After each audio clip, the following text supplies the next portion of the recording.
20 crazy Naruto fan theories posted on Reddit. Ichiraku ramen saved Naruto.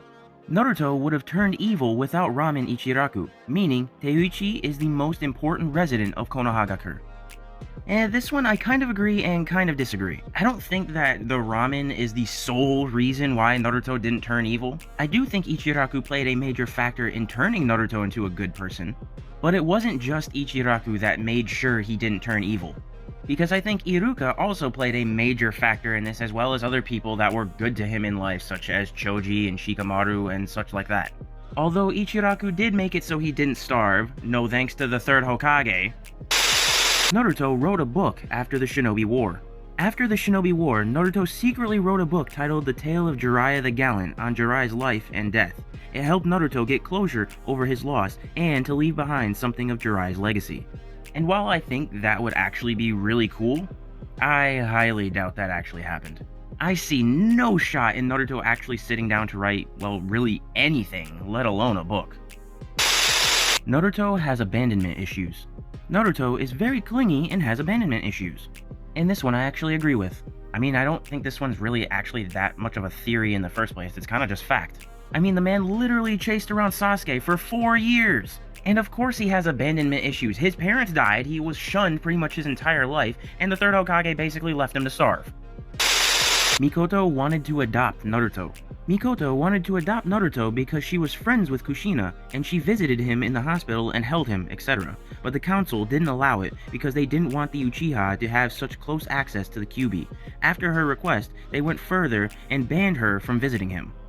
And I'm not gonna lie, that's actually a pretty cool theory and does make a lot of sense. The only flaw in it though is the fact that, and correct me if I'm wrong, but that whole scene where she visited Naruto in the hospital was actually filler. I don't think that was actually canon in the manga, so it doesn't actually fit into the story canonically. Why Kakashi started reading the Icha Icha novels. Jiraiya got Kakashi to start reading Icha Icha in an effort to get his mind off of all the sadness in his life.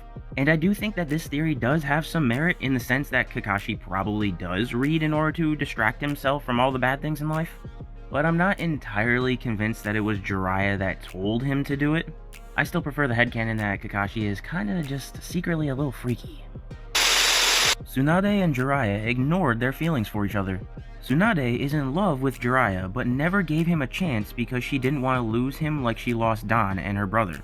On the same note, Jiraiya was a big perv as a way to mask the fact that he truly loves Tsunade and knew he would never have a chance with her, thus spooning out to avoid dealing with his heartbreak. And I feel like this is half true and half false. I think that the Tsunade part is true because yes, she clearly has feelings for Jiraiya based on what we saw when he was leaving during the pain arc. But she definitely tried to conceal that due to what had happened to Dan and her brother. But Jiraiya, on the other hand, it was absolutely obvious that he had feelings for Tsunade, and I'm pretty sure she knew that. But I also do think it is partially true that he does do the things he does with other women in order to mask his pain, due to the fact that he knows he probably will never have a chance with her.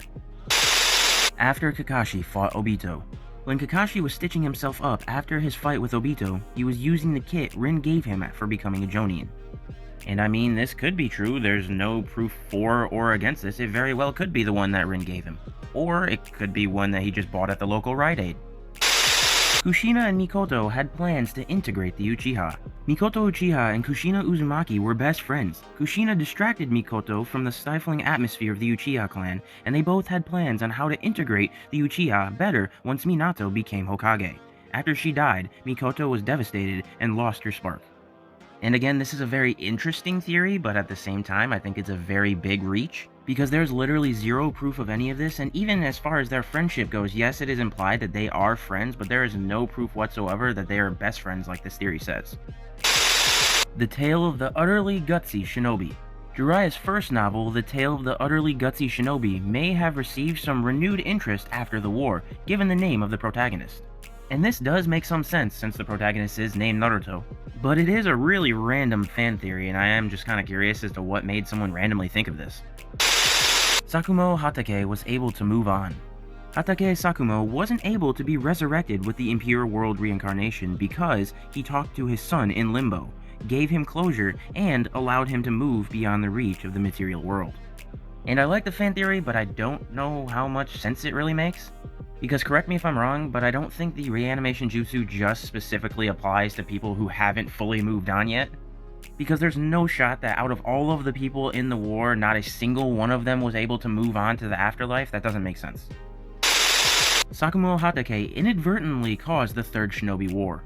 Sakumo Hatake throwing away the mission caused the Third Shinobi War. That's why the whole village turned against him, and it was the main reason he committed seppuku.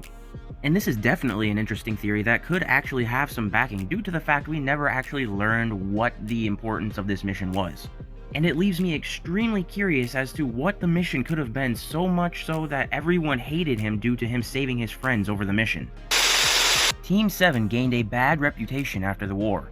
After the war, the history of all the Team 7s became public. The villagers often sent Konohamaru looks of pity, and some ninjas started a secret betting pool on which member was most likely to go traitor. And this is an extremely random theory, and while they're not necessarily wrong that at least one person has gone traitor, Orochimaru, Obito, Sasuke, but I don't think people are just suspectly looking at Team 7. I don't think anyone actually cares. Although if I did have to make a bet on who goes traitor, I'm putting all my money on Boruto. The Akatsuki's painted nails are a tribute to Rin. I always like to think that Rin had an affinity for wearing nail polish. Therefore, the Akatsuki's nail polish dress code was Obito's way of memorializing and remembering her, since he wasn't able to ever talk about her with anybody or even fully admit to himself that this is the reason why all the members were obligated to wear it. It was a secret that only he knew about. And while it's a cute fan theory, I literally just spent the last 10 minutes looking at pictures of Rin and I could not find a single one of her wearing nail polish, so I have literally no idea where this theory came from. Minato and Kushina almost named their son after Obito. Minato and Kushina considered naming their son after Obito post his death. And I actually kind of like this theory because while there is no real proof or backing to this theory, it would kind of make sense because obviously Minato would want to memorialize Obito, and Obito was said to be Kushina's favorite student. Hashirama took his own life. Hashirama killed himself after his battle with Madara. We only know that he died young and was, for all intents and purposes, basically immortal, since it's hard to justify any ninja who was alive when he and Madara were alive to be a realistic threat. Resistance to poison, and highly durable with crazy healing, I firmly believe the only thing capable of killing Hashirama in a world where Madara is dead is Hashirama himself. He suffered from depression throughout his life, had a traumatic as flap childhood, and had to kill his best friend. He absolutely took his own life. And while based on his personality, I don't necessarily see him actually doing this, I do think this is a viable theory because it does make a lot of good points that who in the entire world was able to even come close to comparing to Hashirama except for Madara. So he definitely didn't die during battle, and while this theory is somewhat false in the sense of saying that he died young, which isn't necessarily true because you gotta remember that Tsunade is his granddaughter, so that means he was at least old enough to be a grandfather. This could mean that he died at the earliest his late 40s, early 50s. So I don't think it's really likely that he died of old age, which leaves the only viable options being either A, he was assassinated in his sleep somehow, B, he got some sort of sickness that he couldn't heal from, or C, he did take his own life. Shisui used Koto Matsukami on Itachi. Shisui used Koto Matsukami on Itachi before dying, which explains why he did all the extreme things he did. And I'm gonna be honest, I don't even know what this theory even means. The extreme things of what who did? Itachi? Like the extreme things Itachi did? I'm confused. And to that point, Koto Matsukami makes the victim do whatever the user says, so what would it have been that Shisui told Itachi to do?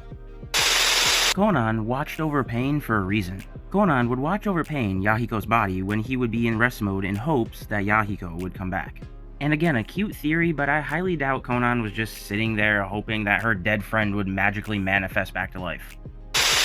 Orochimaru came back for Sasuke. Orochimaru came back to life and helped the war efforts because deep down, he truly loves Sasuke as an apprentice. What? I'm sorry, but no.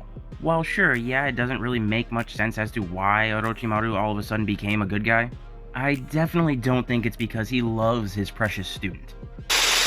Karin's healing power wasn't an inborn ability. Karin's healing power was the result of Orochimaru's experiments on her body to take advantage of her Uzumaki heritage, not an inborn ability. And this one actually makes some sense because quite clearly she's the only Uzumaki to have been able to use this ability, so it's not like it's some sort of inherent trait that every Uzumaki gets, so it makes sense that it would be something due to Orochimaru's experimentation. Hashirama's body is preserved. They have the first Hokage's body preserved completely, which allows them to take as many cells as they want, which is why Danzo and the Leaf have that as a resource. And I mean, yeah, that does make sense. Again, he is the first Hokage of the Leaf Village, so it would make sense that the Leaf Village has his body. Which also further proves the point that he didn't die in battle, and that he died at some point inside of the Leaf Village for them to have his body. Big brain.